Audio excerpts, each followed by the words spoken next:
Good morning. Hold on, I gotta turn on some lights.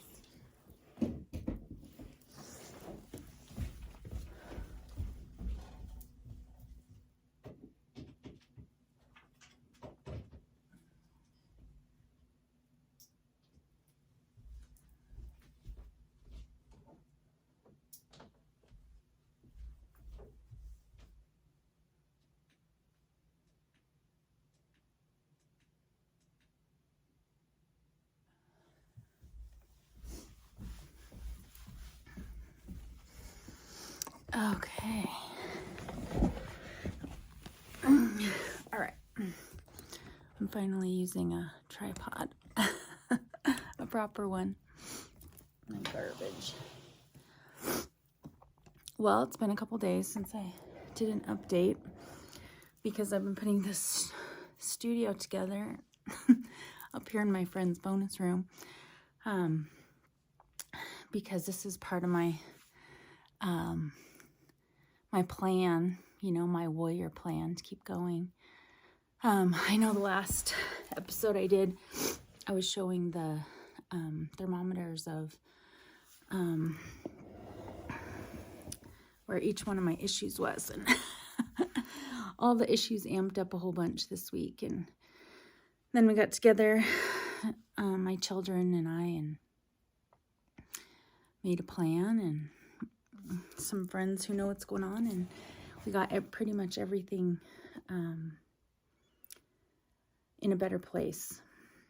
And I want you to know, one of the big issues right now is Mark's health, and I want you to know that he and I decided a long time ago that we would talk openly about what he goes through, and so everything, when I talk about that, I just want you to know that I have his permission to do that. And he and I have even made videos together. We started to do some videos called Married Solo for, anybody who goes through experiences where you lose your spouse for a while, or usually due to mental illness or other kind of neurodiversity, I guess, physical diversity, whatever, even, jobs, military spouses and things like that.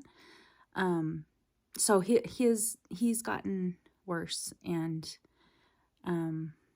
so I'll talk openly about that, but this is something we've been dealing with since 2004 when he had his brain injury, and we haven't had a winter time like this for a long time, but because he broke his shoulder a couple of months ago, and just a lot of things that we were counting on and that and working on just got complicated, and that just takes a lot of his serotonin, which he has a difficult time making anyway, serotonin and dopamine, because of his brain injury. But finally, we talked to a doctor yesterday, and he's gonna take a little bit more Western approach to it, even though we've found a lot of luck doing alternative things. But anyway, what I wanted to talk about today, and I haven't talked for a couple of days because I had to really be focused on getting some things put together and fixed, some of the issues. But the biggest thing that I've been doing is I have been unpacking, where is the camera anyway? I think I've been talking. Okay. There's a little green light. Maybe I'm supposed to look at that. I have been unpacking boxes of things that have been in boxes for a couple of years, particularly my journals and sketchbooks and a lot of my art supplies. And part of my warrior plan is that I'm going to get back to my my gifts, my talents, my skills, especially as it pertains to creativity. If you're new here, you might not know that I used to have a big company called Chatterbox. I had a manufacturing company. I've literally designed thousands of products, and for my company and other companies, and in the art field, arts and crafts. And I know a lot of you guys still have collections of my products from Chatterbox, and then I started Brave Girls Club, and to create curriculum for people struggling through difficult things and transitions and things like that. And so I'm kind of, with Soul Road, I'm going to be combining those two skill sets. I'm going to really be going back into utilizing creativity, arts, and even crafts as a modality to be able to work through life issues and heal. And I even have a new certification called Art Healer, and so I'm going to teach people how to do that too, how to help each other through art. But the thing I want to talk to you about is these boxes right here are full of, all these black boxes are full of my journals and my sketchbooks, and they've been in boxes in storage for a couple of years. And even before that, I hadn't been looking at them because of some things that happened in our business and otherwise that I had to deal with. And man, I've been going through those this week and finding all these incredible ideas that I've had for years. And I wanted to talk about the story of Isis. It's a Greek mythology story that somebody told me shortly after Mark's brain injury, probably a couple years after his brain injury. So that would be like, 2000, probably around 2005, 2006, 2007.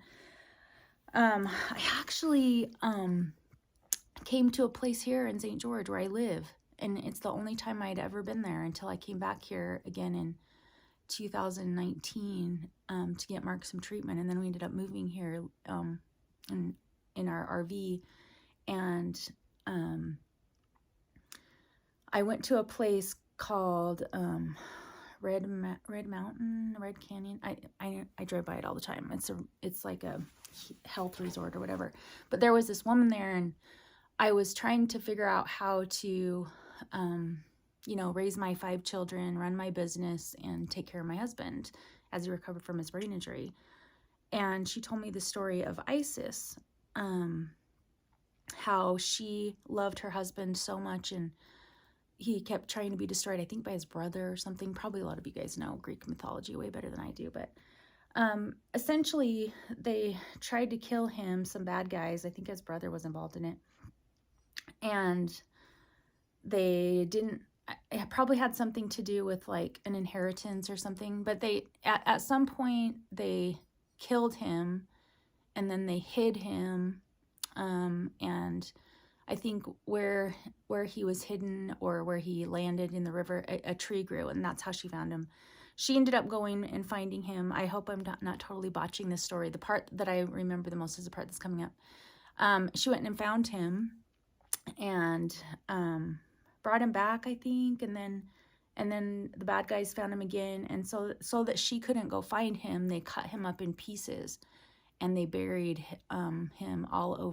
pieces of him all over Egypt. And so she spent, I don't know how long, going and finding every single piece of him and putting him back together. And, it's Greek mythology. So she put him back together. He came back to life. They conceived a son. I think his name was Osiris. But man, when that woman told me that story, she said, this is what you're doing for your husband. You're going, and I did, you guys, I went to the ends of the earth for him to heal. And, yesterday was the 7-year anniversary of my dad dying. And I did the same thing for my dad. I'm a relentless researcher and a relentless solution finder. When someone's suffering, or when somebody, something happens to somebody that takes parts of them away. And so, my dad lived an extra 15 years because in the year 2000, this is when the internet was brand new. I stayed up for 3 days and researched until I found a brand new surgery, and it's pretty common now, but this was in 2000, like I said, 21 years ago, where they can take half of a living person's liver and put it into a living person, into somebody who needs a liver transplant. And so my brother had his liver cut in half and put into my dad. And it was only the 17th time that surgery had been done in the United States. And that happened because I didn't give up. And that's just, I'm a relentless solution finder when it comes to suffering and when it comes to the human potential, because I don't agree when people say that somebody can plateau. I always think there's more that can be done. And so I did the same thing for my husband. You know, they said he would plateau at 2 years from his brain injury. And so this must have been after 2 years, because I was still searching the world over to try to find a way for him to be able to thrive and heal. And he did. He ended up, you know, really doing well. And it's just, you know, every couple of winters, I guess, or maybe, you know, if I'm honest, he has a hard time every winter, but this one looks like it's particularly difficult. But we're going to go to the ends of the earth to figure out a solution for that. But what I wanted to talk about was how my if you haven't, you know, worked a lot with me, I, you know, for higher power, I use the word truth teller, because I work with so many people of so many different religions or lack of religion or whatever. And so whatever your higher power is, we just decide in our circles that we call your truth teller. So that's what I'm going to do. The last couple of months, you know, probably since Mark broke his shoulder and I knew that I had to pull myself back up by my bootstraps and get out of my funk that I've been in since my work disappeared from the face of the earth. My truth teller has been telling me, like, it's time for you to be Isis for yourself and go and in search of all the pieces of yourself that have been lost and buried in different places, and put yourself back together, you know, with the help of, I don't know, ancestors, angels. I feel a lot of help from, you know, places above or wherever it is. But also, you know, so many of you guys have been writing and telling me that you've felt prompted to send me good vibes or pray for me or whatever. And I appreciate that so much, because you're so in tune, because I do. I don't know why things get so difficult sometimes, except that when I read through these sketchbooks and journals that go on for days, and I also just found, I don't know, 10 hard drives that have my work in them. This stuff is healing and life-saving. And sometimes I think that when something's really, really good, it I don't know, it's like the level of goodness that's in it. And what I need to tell you is, you know, when I sit down and write and come up with ideas, something comes from somewhere else. Like, I've written a book in 20 minutes before. You know, probably my best-selling book, You Are Going to Be Okay. I wrote that book in 20 minutes. And I've written curriculum in a day that, you know, blows my mind.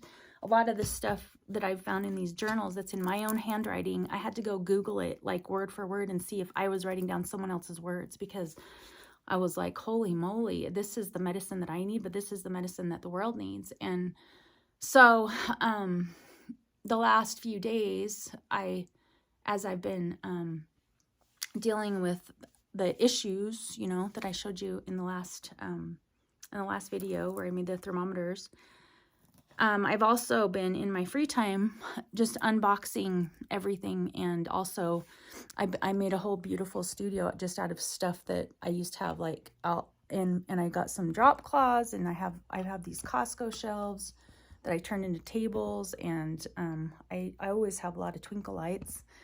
But one of my gifts is that I can make beauty out of anything. You give me a box of garbage and I will make something beautiful out of it. And I know that's a gift that I was given by my truth teller, but also I have an ability to just listen. And what I do, and I know probably a lot of you guys do this too, is I just listen to the pulse of humanity. I listen to what people are saying and what they're needing and what they're asking for and what they're yearning for, and what their hurts are and what their pains are. And I just listen closely, and then I listen for solutions, and then I come up with them. And that's why I'm so prolific. I know for a fact that I have created a bigger body of work in my 25 years of my career than most people, you know, half of what most people do. I've been told that by a lot of people. And it's because first of all, I have ADHD, so I can multitask, and my brain just works constantly, and it works so fast. But it's just a gift, and I know that. I know it's not coming from me. It's a gift, and that's what my truth teller keeps telling me is just you have this gift, and you also have hills and valleys, like super intense hills and valleys. Like I get to experience amazing miracles and amazing times, and then I have to go back down in the valley. And this has happened so many times over and over in my life. And you know, I've done a lot of guilt, or I've dealt with a lot of shame or guilt about you know, it's got to be my fault that things keep falling apart and then coming back together and falling apart and coming back together. I'm the common denominator here, you know, but as I look back, like most of it was completely out of my control. And, you know, so obviously some of it, I've made huge misjudgments and mistakes, and just like all of us have, but also just a lot of stuff happens that's, crazy, like crazy stuff just happens. Like the last couple of months, just one thing after another. And even, you know, my studio here is the upstairs of my friend's house, West and Cami, and I've been even watching them go through crazy stuff the last couple of months. It doesn't make any sense, and it's out of their control. But I watch the way that they grow from it, the way they take it as an opportunity to become more than they've ever been. And so then I have to apply that same thing. And even like what Mark's going through right now, which he'll get through. I mean, we've been doing this for 17 years now. So I know he's gonna come through this. I don't know if it'll be, you know, how many months it will be. Sometimes it lasts 5 months. You know, I'll lose him from October till March. But because we're working with a doctor, I hope that it can go a little bit faster. But either way, you know, I know that it will resolve, and that we'll get it figured out. But whoever's watching this is mostly for me, Melody Ross. I'm going to talk to myself right now. You've done this a bunch of times, and you're going to do it again, and you're going to do it differently and better than you've ever done it, because this time I am actively in the process of finding pieces of myself, and I'm going to sew them back together. But also, there's pieces I don't want anymore. And so I'm going to leave holes of the pieces that aren't serving me anymore. Like I found a truth card that I made. It's in one of these boxes somewhere. Is it? No. It talks about how I want to be known as someone who's generous and kind and accepting and loving and forgiving, and it just kind of had words like that. And I know I made that probably 2011-ish, probably around there. 2000, yeah, I think probably around 2011. So that was 10 years ago. Holy crap. 2011 was 10 years ago. Anyway, but I read that and I was like, you know what? This is incomplete. And I want to, sure, I would love to be known for those things when appropriate, but I also want to be known for somebody who has really good boundaries, who takes good care of myself, and who unapologetically shines their light and uses their talents, even if it makes people uncomfortable. Something I've learned, because I'm watching a couple of my kids do this. All of my kids, I've seen them all do this. They're all gifted just like everyone is. I've seen them, you know, not be as magnificent as they are so that they don't make other people uncomfortable. And I think I taught them that, because it's sometimes really scary to use our gifts, and because of all the judgment and things like that. But the time has come, you guys, like the world needs the best of the best of the best of us. And I'm not even going to say the world right now, because we need that for our own human experience, you know? Like, it has to start with us. And that's what my truth teller has been trying to tell me for so long. Like, everything that I have been endowed with and that, you know, I've been able to, the gifts that I've been able to give, and I know this is the same for you because we're all given gifts to be able to be who we are. I have almost all of my life had some specific gifts, but I thought they were for everybody else. And so it's kind of like a conveyor belt. The vision that I have is like I lay these golden eggs that I've been endowed with and gifted with, just like all of us. And then I immediately put them on a conveyor belt. And then I lay another golden egg I put on a conveyor belt. And what my truth teller's been telling me lately is like, you are to receive these gifts for yourself first, for as long as you need them. And then once you feel full and nourished, you'll start to overflow, and then that's when you start to give to everybody else. And so that's a new way of being for me, and it's a new behavior, and it's uncomfortable.